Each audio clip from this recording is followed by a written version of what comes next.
मरी में कंडीशन बहुत ख़राब है। 16 लोग मर गए हैं ऑक्सीजन की कमी की वजह से। कोई रेस्क्यू कोई बंदा कोई भी नहीं आ रहा। ये गाड़ी में 4 भाई ये भी ऑक्सीजन की कमी की वजह से मर गए हैं। ये देखें चारों मरे हुए हैं।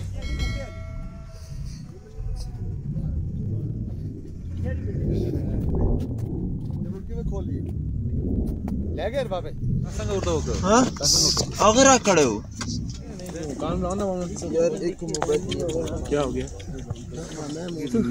सब एक्सपायर हो गया। सब एक्सपायर।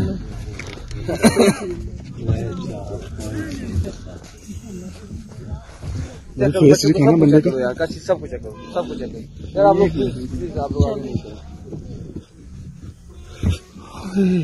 कल रात रावलपिंडी और इस्लामाबाद की इंतजामिया ने भरपूर कोशिश की और सुबह तक इस कोशिश जारी थी, लेकिन लोगों का इतनी बड़ी तादाद में लोग मरी और गलियात और बाड़ियां की तरफ आ चुके हैं कि हम पिछले 12 घंटे से रास्ता खोलने में कामयाब नहीं हो सके। हमने मरी जाने वाले सारे रास्ते बंद भी कर दिए हैं।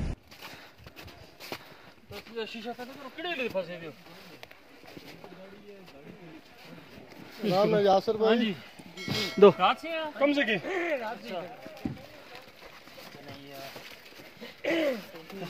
और मैं पूरी रात मैंने इधर गुजारी है। कोई चीज़ नहीं मैंने खाई, कोई चीज़ नहीं मैंने पी। मैं भूखा ही था। इधर ये भाई आए हैं, इन्होंने मेरी मदद की है और गाड़ी में स्टार्ट करके दी है। खाने पीने के लिए चीज़ें मेरे के लिए लेके आए हैं। डिस्ट्रिक्ट एबटाबाद पुलिस ने कल मोरखा 7 जनवरी से गलियात जाने वाले जितने भी हमारे रोड्स हैं, बाड़ियाँ जो मरी से आता है और हरनौ चेक पोस्ट, उसको मुकम्मल तौर पे सियाहों के लिए बंद कर दिया गया है। उसकी बुनियादी वजह यह है कि मुख्तलिफ पॉइंट्स पे लैंड स्लाइडिंग्स हुई हैं और इसके अलावा 6 फुट से ज़्यादा बर्फ़ पड़ी है, जिसकी वजह से तमाम रोड जो हैं वो बंद हो गए हैं। कल रात भी चांगला गली के करीब 6 फैमिलीज जो थी 6 मुख्तलिफ गाड़ियों में फंसी हुई थी, जिनको एबटाबाद पुलिस ने बर वक्त पैदल जाके एक 3-4 किलोमीटर का फासला तय करके उनको इवैक्यूएट किया और जो लोकल होटल्स हैं उन तक उनको बखैरियत पहुंचाया।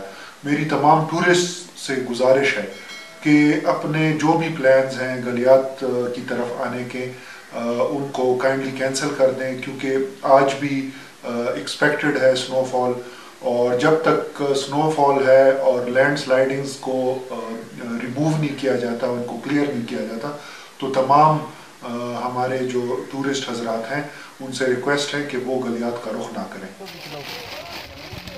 दो और भी काट के देना। ये लो भाईजान, आपस में बांट लीजिएगा, ठीक है। आराम से नीचे जाएं, एहतियात ध्यान से, ठीक है। और जितना जल्दी निकल सकते हैं निकलें, ठीक है ना।